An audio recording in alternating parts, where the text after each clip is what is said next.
Al hablar de la gracia,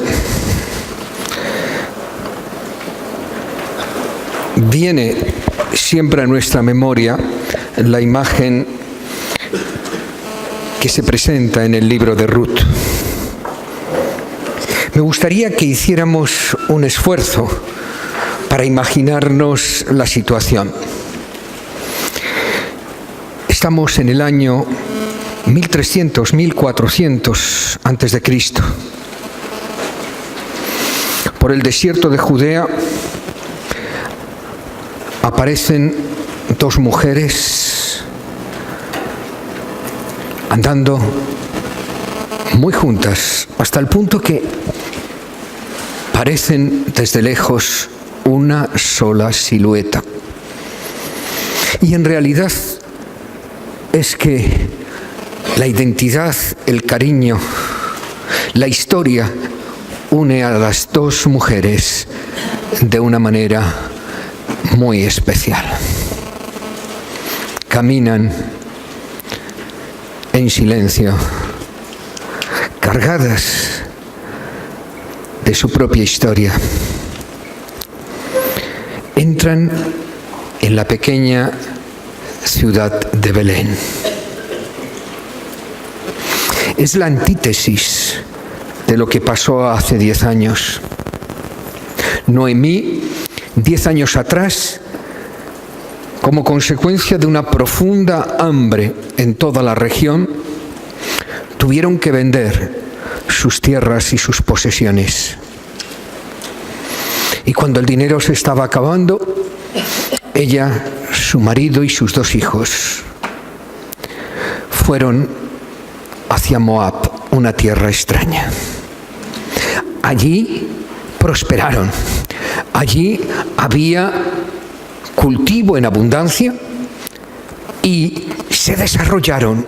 Encontraron mujer para sus 2 hijos, pero de nuevo la tragedia se volvió a cernir sobre Noemí. Murió su marido, murieron sus 2 hijos. Eso en cualquier momento, en cualquier circunstancia, no importa el lugar en que nos encontremos de la historia, es una desgracia desgarradora.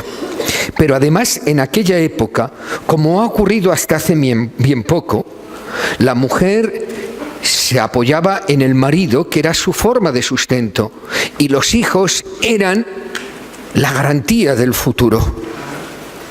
Aquellas mujeres entran en Belén sin presente y sin futuro.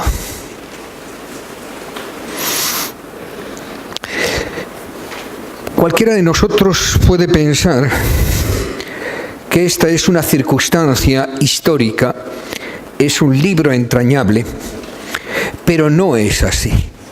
A lo largo de la historia han habido muchos Ruth. A lo largo de la historia, en nuestro momento, en nuestras circunstancias, a nuestro alrededor, hay muchas Ruth.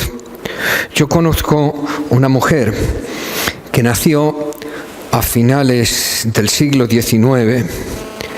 Enamorada, se casó con un hombre del que murió pronto y ella se quedó sola con 4 hijos. Se volvió a casar, cosa que muchas veces se arrepintió, porque el marido era un alcohólico y alérgico al trabajo. Años después, pocos años después, murió, dejándole 3 hijos más. Con 7 hijos, 7 hijos, enfrentó la vida, enfrentó una guerra. En ella murió uno de sus hijos y pocos años después murió una hija suya.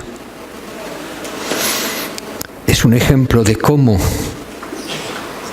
el sufrimiento puede atenazar a una persona.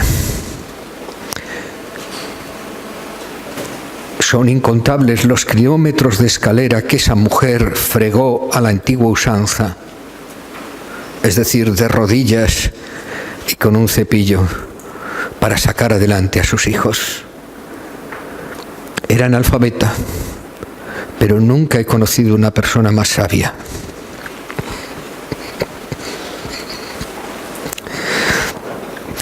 A pesar de las desgracias, siempre había una sonrisa en sus labios. Pero no hay que irse tan lejos en la historia. Conozco a un hombre joven que después de terminar la escuela ingresó en la Caja de Ahorros Provincial de Alicante. Le dedicó toda su vida y a los 50 y pocos años se vio donde nunca se pensaba ver, en la cola del paro. ¿De qué han servido tantos años dedicados a la empresa cuando se vio obligado a aceptar el ERE del Banco de Santander? O una mujer que también conozco, 27 años, casada, hace 3 años perdió a su hijo mayor y hace 1 año el marido le dijo: estoy enamorado de otra. Poco después el marido se casó con una amiga de ambos.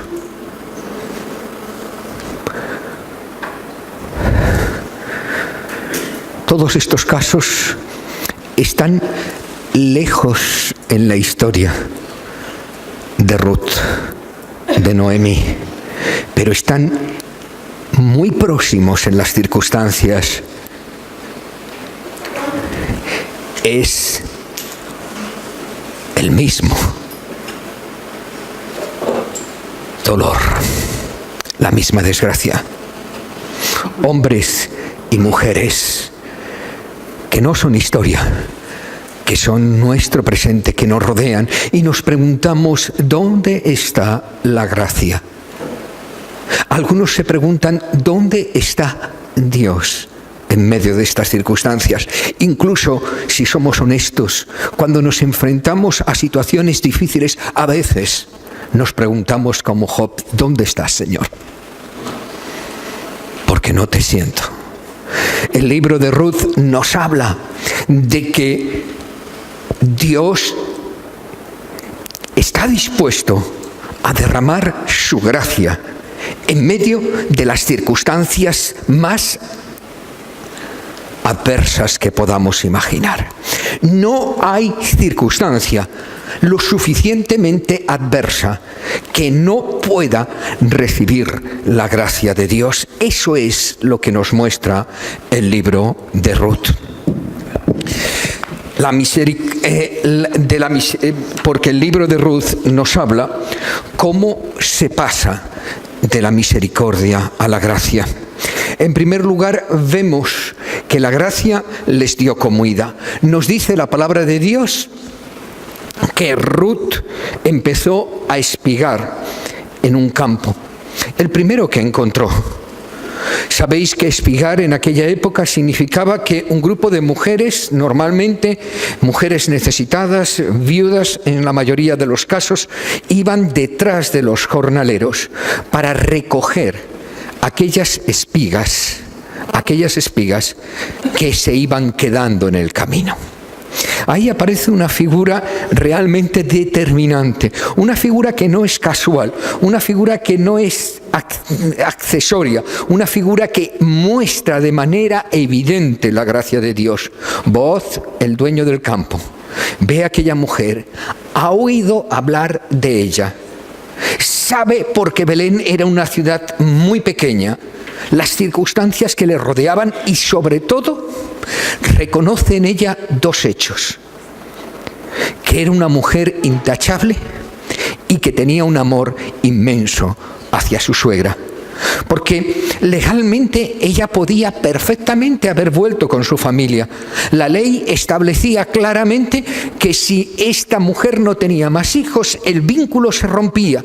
Incluso la propia Noemí le dice: vete con los tuyos, no tengo nada que ofrecerte, a mi lado no vas a tener más que padecimiento y dificultad. Pero ella decide pronunciar y vivir aquellas famosas frases: donde tú vayas, yo iré. Tu pueblo será mi pueblo. Tu Dios será mi Dios. Donde tú mueras, allí seré enterrada yo. Esto era de común conocimiento en todo Nazaret. Y aquel hombre se siente impactado por la belleza, no lo sé. La Biblia nos dice que se siente impactado por el carácter de Ruth. Y entonces recordar que dice a sus siervos ser un poco más torpes, que se os caigan más espías. Vemos que Booz muestra la misericordia y vemos que Ruth dice: el Señor mío, hallé gracia a tus ojos, porque tú me has consolado, porque has hablado al corazón de tu sierva, y aunque no soy ni siquiera una de tus criadas. ¿Por qué? ¿Por qué Booz manifiesta misericordia con Ruth? Porque es impactado, sin duda alguna. Pero nadie mejor que Booz para conocer la misericordia y la gracia de Dios. ¿Sabéis cómo se llamaba su madre? Rahab. Y la Biblia nos dice que esa mujer dedicó parte de su vida al oficio más antiguo. Rahab, la ramera, se le conoce. Pero en medio de la historia y en medio de la vida de aquella mujer entra la gracia de Dios. Abandona su profesión, ayuda a los espías de Israel, y el pueblo de Israel la absorbe, la incorpora. No solo la perdona, no solo olvida su pasado, sino que la absorbe como una más en medio de los suyos. Yo estoy convencido que Booz mostró misericordia porque él había conocido la misericordia en la vida de su madre. ¿Cuántas veces su madre no le contaría la historia de cómo su vida se vio no solamente impactada, sino transformada por la gracia de Dios? Él tuvo misericordia. Cuando se entera Noemí, yo me imagino, ¿os imagináis la escena entre Noemí y Ruth? Ruth le cuenta la historia de qué es lo que ha pasado, toda ilusionada, con una gran cantidad, aproximadamente 15 kilos de espigas. Llega allí contentísima, llega allí delante de su suegra, llega allí, le abre su corazón y le dice: bueno, ¿qué te ha pasado? ¿Cómo está? ¿Cómo te ha ido? Y dice: bueno, pues el Señor ha tenido misericordia conmigo y me ha dicho: mira, mientras que dure la recogida, tú quédate aquí, no vayas a otro sitio, come con mis siervos, estate como uno más de ellos y mira todo lo que me ha dado para que podamos comer. Y yo me imagino que en la mente de Ruth, conociendo cómo funcionan los pueblos pequeños: sí, Ruth, sí, el hijo de Rahab, sí, aquel jovencito con pecas que iba por ahí revolucionando las reuniones familiares porque es primo nuestro. Es primo nuestro. Y entonces en la mente de Noemí se abre una gran posibilidad: primo, pariente cercano. Y entonces le dice: mira, vas a hacer una cosa, coge tu vestido, ponte tu vestido mejor que tengas, y mañana, cuando termine ya toda la siega, cuando los hombres lo celebren después de beber, verás donde él se acuesta y te pones a sus pies. Yo creo que Ruth no debió entender nada.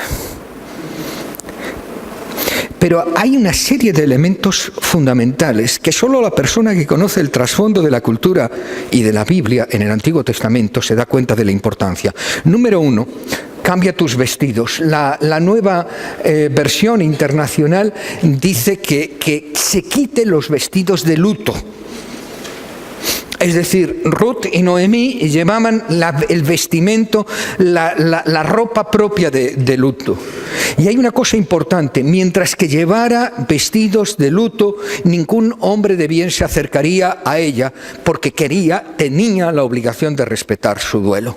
Lo que está diciendo Noemí cuando dice: toma, cambia tu ropa, ponte tus mejores prendas, olvídate de tu vestido de luto, está diciendo: es hora de que te reinsertes a la vida, es hora que abandones el duelo, es hora que comiences a vivir, es hora que te des una nueva oportunidad. En segundo lugar, existía la ley en Israel. En ninguna parte del antiguo mundo que nosotros conocemos habría una ley como la de Israel.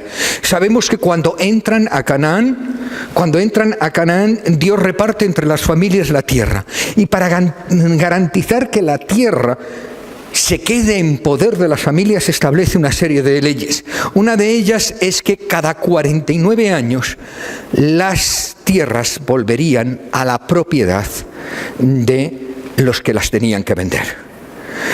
Vivían del campo, eran fundamentalmente agricultores o pastores, y vivir del campo se sobreentiende que es una vida de alto riesgo, porque dependen del agua, dependen del tiempo, dependen de las circunstancias que escapan a su control.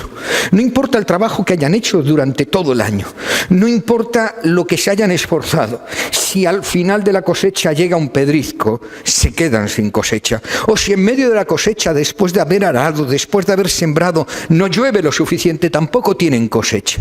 Y como nos dice la palabra de Dios, habían pasado una época de hambre. Y entonces dice: cuando tú tengas que vender tu tierra, cuando tengas que vender tu casa, lo venderás por un periodo de 50 años, o el periodo que quede hasta el año de jubileo. Cada 49 años empezaba un año, que era el año de jubileo, 49 porque era 7 por 7. En ese año volvía de nuevo las propiedades a la familia. Entonces la gente no compraba una propiedad, compraba el usufructo desde el momento que lo compraba hasta que llegaba el año de jubileo. Pero también existía otra ley. Alguien podía redimir. Alguien podía redimir.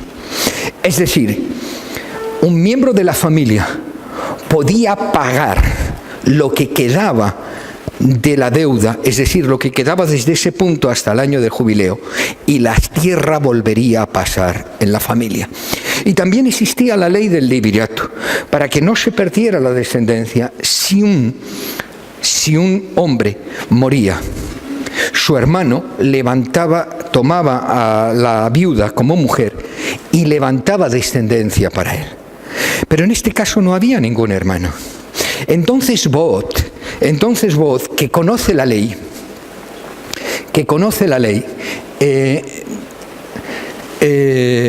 determina que va a redimirla. Y encontramos el acto de gracia. Hay una cosa que está clara. La redención consistía en que él, pariente más próximo, tenía el derecho a pagar eso. Pero cuando no era un hermano, el pariente más próximo no tenía la obligación de casarse con la mujer. Tenía la obligación de dar el sustento a las viudas, en este caso, pero no tenía la obligación de casarse con la mujer. Y me imagino, porque sabéis que Booz no era el más cercano.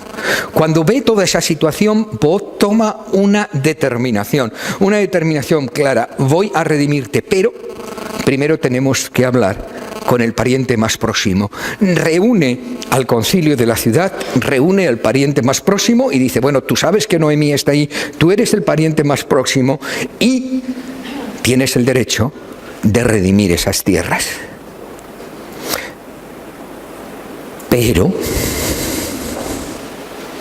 si decides redimir esas tierras, tú tienes que hacerte cargo de Ruth y de Noemí.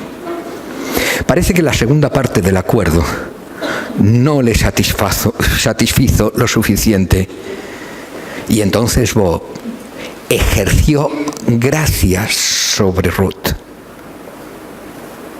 porque la misericordia les dio de comer y la gracia le dio un hogar. La gracia es ir más allá de mi obligación. La gracia es ir más allá del derecho del otro. La gracia es dar a alguien algo que no merece y de ninguna forma puede alcanzar. Vemos que ella hizo todo lo que su suegra le había dicho y vemos cómo Boaz la redime. La gracia nos atrapa.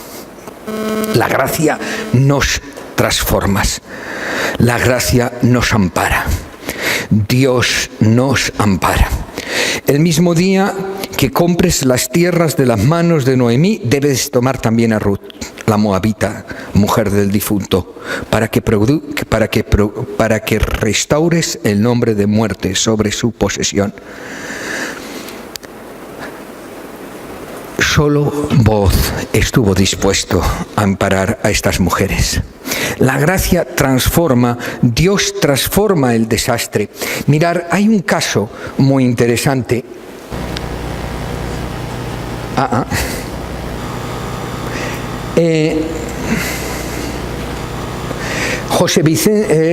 Vicente José Oliveira Muniz es un famoso fotógrafo y escultor.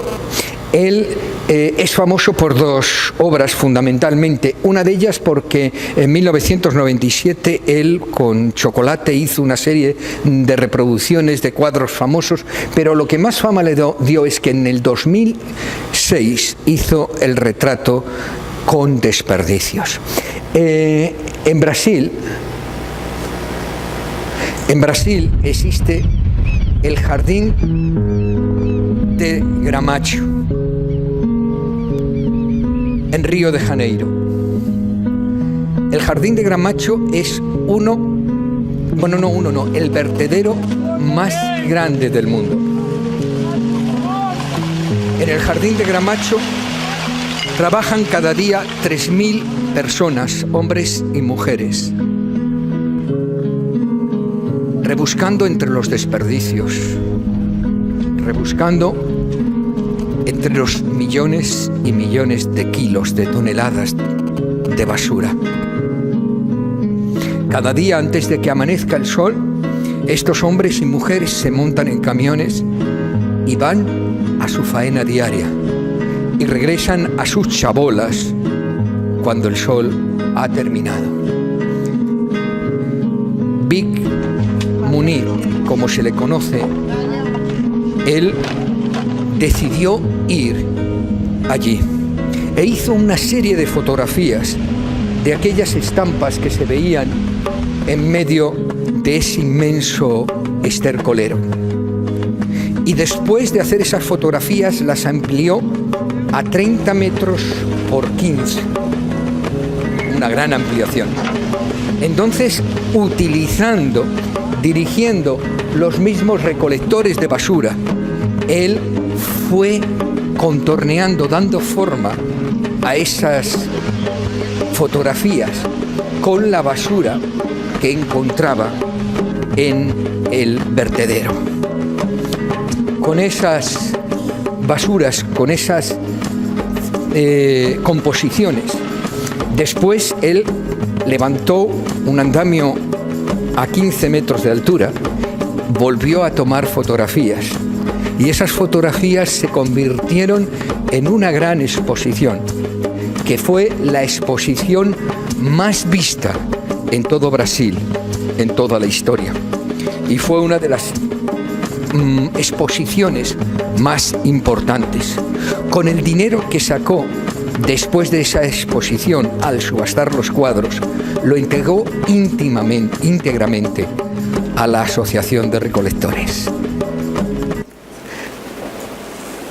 Él sacó a una serie de personajes característicos. Ahí vemos, no sé porque hay mucha luz, vemos a Tiao, que era el que organizó los trabajadores en una asociación. Vemos primero la foto que sacó y después cómo esa foto aquí se transforma en un collage con el vertedero. Sacó también a Suelen.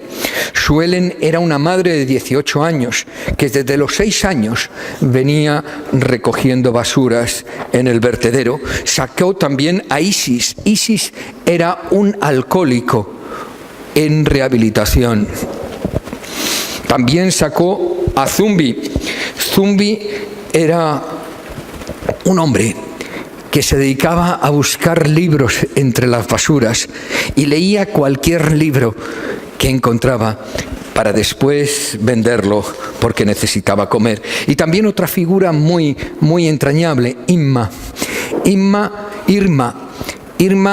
era la avitualladora. Ella recogía comida del vertedero, preparaba comida y después la vendía a los recolectores para que comieran. Esos fueron los personajes que él inmortalizó en esa exposición. Y digo que esto de alguna manera ejemplariza y muestra lo que Dios hace con cada uno de nosotros. Dios tiene misericordia de nosotros. Él nos envía a nosotros a un campo de trigo espiritual, arruinados por el dolor, y decidió cortejarnos, acogernos, abrazarnos en medio de esa situación, a través de la puesta de sol, a través de la amabilidad, de la providencia, a través del susurro de las Escrituras. Él nos atrae a cada uno de nosotros, no importa la situación en que nos encontremos, no importa dónde estemos espiritual o emocionalmente. Dios quiere hacer con nosotros algo más maravilloso de lo que hizo Vic Muñiz, porque Él quiere transformar la basura de nuestro corazón en una obra de arte. Él quiere transformar nuestras vidas en un tremendo elemento de bendición. La historia de Ruth es el ejemplo más característico de cómo la misericordia de Dios transforma las circunstancias. Y nos dice la palabra de Dios que Obed tuvo un hijo que se llamó Isaí. Isaí engendró a David, que fue la segunda figura más importante nacida en Belén, porque la primera, sin duda alguna, es Jesús. Si nosotros analizamos el linaje de Jesús, vemos que es la muestra más patente, más clara, más indiscutible de la misericordia y la gracia de Dios, porque a través de cuatro mujeres desechadas, Dios creó el linaje de su hijo. Tamar, aquella mujer que su suegro desechó. Rahab, una ramera.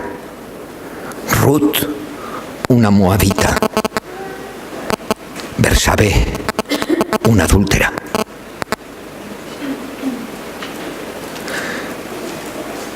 Con ese material que cualquier persona en nuestra sociedad podría rechazar, Él hizo el linaje de su hijo. Sin lugar a menor duda, la atribulada vida de Ruth ayuda a dar vida a la gracia. ¿Quién puede decir que Dios no puede hacer lo mismo con tu vida? ¿Quién puede decir que Dios no quiere hacer lo mismo con tu vida? Dios quiere derramar sobre cada uno de nosotros su gracia, no para que atesoremos gracia, sino para restaurar nuestras vidas malogradas, desesperadas, desesperanzadas. Dios quiere restaurar nuestras vidas como lo hizo con Ruth, pero Dios quiere restaurar nuestras vidas además como lo hizo con Ruth, porque Dios quiere que nosotros seamos objetos de gracia para que nos convirtamos en transmisores de gracia. El hecho de utilizar a Boaz, vuelvo a decir, no fue una casualidad. Boaz dio gracia, porque Boaz recibió gracia. Boaz transmitió misericordia, porque Boaz recibió misericordia. He elegido como fondo de las diapositivas un martillo y 2 clavos, porque para mí son el ejemplo, la figura de la gracia en su estado puro.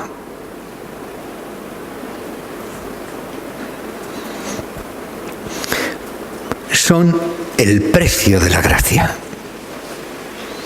el precio de mi restauración, el precio de mi aceptación y el recordatorio que no hay límites en la gracia de Dios.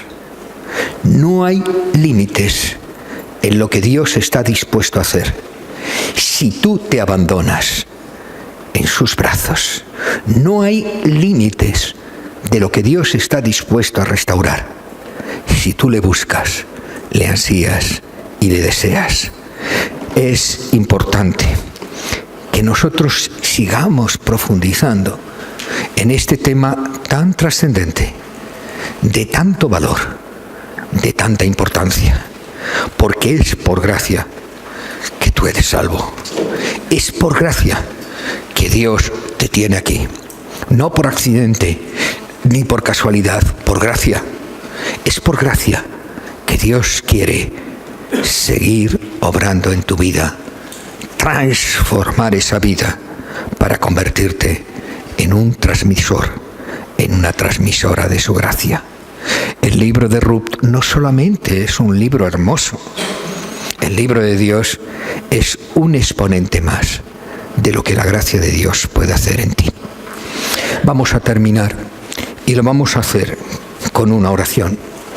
Os invito a que cada uno de nosotros reflexione sobre estos pasajes y pida que el Señor siga obrando en él. Dé gracias por lo que ha hecho y se comprometa a seguir profundizando en la gracia, en la misericordia, en el amor de Dios.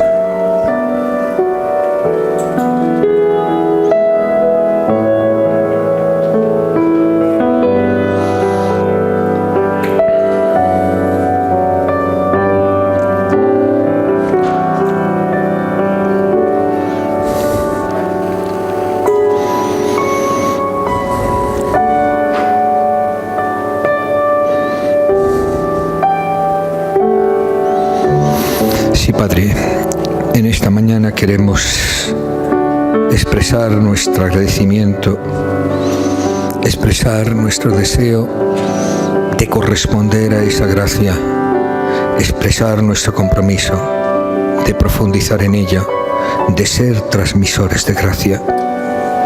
Hemos recibido por gracia, hemos recibido de gracia, queremos también dar gracia. Te pido, Señor, que sigas sosteniéndonos, edificando. Abre nuestra mente y nuestro corazón para que en los días que quedan, Señor, sigamos adentrándonos en la profundidad de tu palabra. Queremos saber más de ti y eso es saber más de la gracia. En Cristo Jesús. Amén.